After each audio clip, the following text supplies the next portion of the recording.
What's up, y'all? It's Jeremiah with ADS Sprinters, and while we mainly specialize in the Sprinter chassis, we do also do plenty of builds on the Transit. So in this video, we're going to go over some of the key differences on the Transit chassis and what we look at as an upfitter and what makes each chassis different.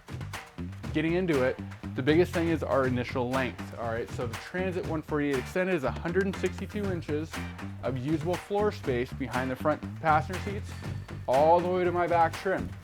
On the Sprinter 170, that's 170 inches on the nose. The width at this point is about 68 inches on the Transit and 70 inches on the Sprinter. Now it does widen up to about 74 inches, but in order to use that width, we need to have a more intricate wall panel, which adds cost and lead time to your build. Our interior height is much more exaggerated on the Transit. We have about 79.5 inches of headspace versus 75 inches on the Sprinter. One major notable difference between the Transit and the Sprinter is the height of the sliding door. On the Transit, that door is a lot lower and more of a head bonk problem versus the Sprinter, where this door goes all the way to the top.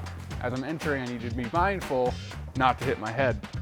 Another factor of the Transit is how early this roof starts to dive in front and how that impacts our interior paneling. So on the Sprinter, this curvature doesn't start until the sliding door begins. So the Sprinter, it's all done and it's flat from this point all the way back.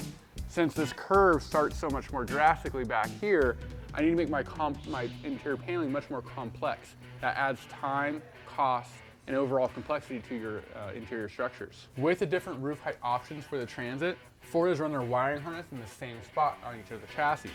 What that does is that makes this wiring run kind of right in the middle where I need to have a dual piece platform for my wall paneling, or I need to relocate this wiring harness.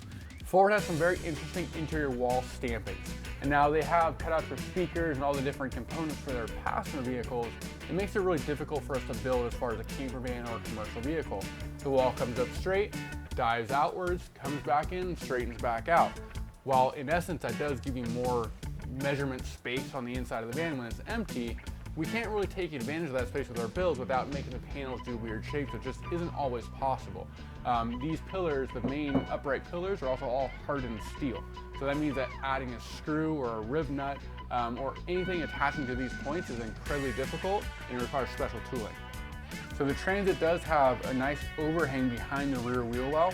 So this gives us a lot of good usable space for either a toilet or a seat, maybe a cassette style toilet that goes through the body. We do have a nice open access paneling area through the outside body of the van, so it does open up some different possibilities for us from a builder's perspective. So that's some of the core differences between the interior dimensions and structures of the Sprinter and the Transit chassis. We're happy to build on either. We help walk you through what might make most sense for you, your goals, and how you're gonna use that vehicle. Reach out to us, sales@adssprinters.com. More than happy to discuss the options.